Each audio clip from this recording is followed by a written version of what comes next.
Alors, merci en tout cas pour l'invitation et pour l'organisation de cet événement. Je vais vous présenter un peu l'expérience de Cellprotera dans le développement d'un procédé de fabrication automatisé pour la thérapie cellulaire. Et donc, pour d'abord donner un petit peu le contexte, donc Cellprotera, c'est la mission de travailler dans la médecine régénératrice en utilisant des cellules souches des patients, donc de patients qui deviennent leurs propres médicaments, en somme. Euh, les cellules souches sur lesquelles on travaille sont des cellules souches qui ont un marqueur qu'on appelle CD34+. Les études de recherche émanent d'un institut de recherche basé à Mulhouse, l'IRHT, fondé par le professeur Philippe Hénon, qui ont été dans les premiers groupes à faire des greffes de moelle osseuse pour des patients pour des pathologies hématologiques. Et dans cet institut de recherche, il y a eu des essais qui ont été faits également, des recherches qui ont été faites sur les capacités de ces cellules souches à également régénérer d'autres types de tissus lésés, dont les tissus cardiaques. Et c'est pour ça que Cellprotera a été créé, pour démontrer les capacités de ces cellules souches à régénérer le muscle cardiaque de patients qui ont subi un infarctus sévère. Alors, vous avez ici sur cette première slide, finalement, les résultats cliniques déjà obtenus par ce traitement. Alors, vous avez l'étude pilote qui montre là un extrait d'un patient qui a été traité après avoir eu un infarctus par nos cellules souches. Donc, en haut à gauche, vous voyez ce patient qui a une zone lésée avec une zone noire et qui, 12 mois plus tard, après injection des cellules souches, on remarque la viabilité de ces cellules régénérées qui redonnent de la fonctionnalité au muscle cardiaque. À droite, par rapport à cela également, un autre patient de notre essai clinique en cours, qui est un essai clinique qui se passe en France et en Angleterre, et qui montre entre en haut et en bas des zones lésées après infarctus, les deux premières lignes du haut, qui finalement, après 6 mois déjà, et injection de la cellule souche, sont régénérées. Donc, on est sur un processus qu'on appelle autologue. On travaille avec des cellules fraîches, des cellules du patient du sang périphérique. Également, notre produit fini, notre biomédicament est également frais. Donc, on a évidemment des contraintes qui sont spécifiques à la thérapie autologue, c'est-à-dire on a des temps de péremption, si vous voulez, de nos produits biologiques qui sont courts. Il faut qu'on puisse injecter nos cellules chez le patient très rapidement après la production. Et donc, nous avons, dès le départ, pensé à avoir un système de production décentralisé qui soit proche du patient. Alors, pour que ça se fasse, et sachant que dans la thérapie cellulaire en particulier, on travaille sur du matériel biologique et que c'est le process qui définit le produit, hein, à la différence de la pharmacie conventionnelle, on a travaillé avec des partenaires qui sont cités ici, nationaux et régionaux, pour développer une plateforme technique qui automatise, standardise notre procédé de fabrication, qui permettent d'obtenir la reproductibilité nécessaire pour qu'on puisse effectivement avoir cette production décentralisée.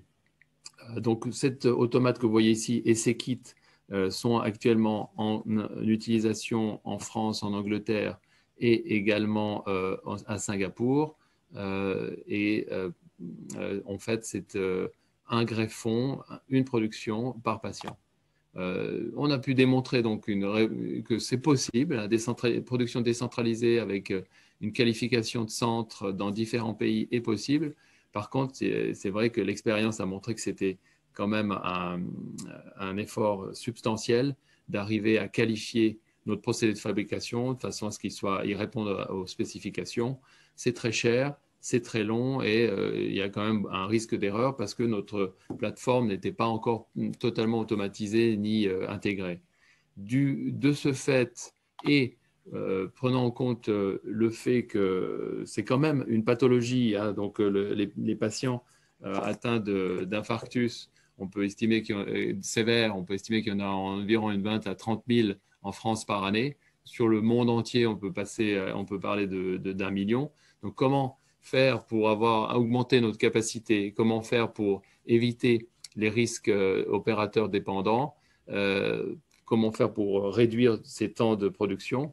On est passé sur un deuxième projet de développement avec les mêmes et d'autres partenaires d'ailleurs, toujours au niveau national et régional, et une fois de plus, aidés par des fonds publics régionaux, nationaux, mais aussi des investisseurs, de développer une technologie, une plateforme que vous voyez ici, encore plus sophistiquée avec un plus grand scale-up, hein, une capacité multipliée, des temps de production réduits et une facilité de production et des risques réduits. Donc, on a développé grâce à ces partenaires donc une expertise commune, hein, importante. On a pu déposer des brevets. Et on est en très bonne situation maintenant pour aborder notre phase 3 qui devrait démarrer l'année prochaine, également le marché. Ce qu'il faut peut-être dire, c'est que les partenaires et nous-mêmes sommes conscients que ce n'est qu'une étape et qu'il faudra encore aller plus loin dans cet effort d'automatisation, d'intégration. Nous, ce qu'on souhaite, c'est développer une génération encore future qui soit totalement sur un système clos, qui permette, comme on l'a dit au début de cette conférence, de réduire les coûts, hein, puisque il y a encore besoin actuellement de travailler dans des niveaux de classe de salle blanche très élevés. Alors, si on peut arriver sur un système clos totalement intégré, automatisé, on va réduire les coûts, on va réduire les risques de contamination. On doit aussi travailler sur le rendement qui est encore sous-optimal sur certaines étapes du procédé, mais également apporter des nouvelles technologies qui sont disponibles pour pouvoir finalement faire un suivi en temps réel de notre culture cellulaire et de pouvoir paramétrer en temps réel la production pour obtenir toujours le meilleur résultat. Finalement, notre ambition, c'est d'avoir une plateforme qui soit pas seulement disponible pour notre thérapie cellulaire qui est basée sur nos types cellulaires de C34+, mais également qui soit suffisamment versatile pour pouvoir répondre aux besoins d'autres partenaires industriels ou académiques qui souhaiteraient faire de la recherche dans le domaine des cellules souches, en particulier cellules en suspension. Voilà un petit peu le programme de cette Protera qui est déjà en route et qui, à mon avis, rentre bien dans l'étape de consolidation de la bioproduction en France.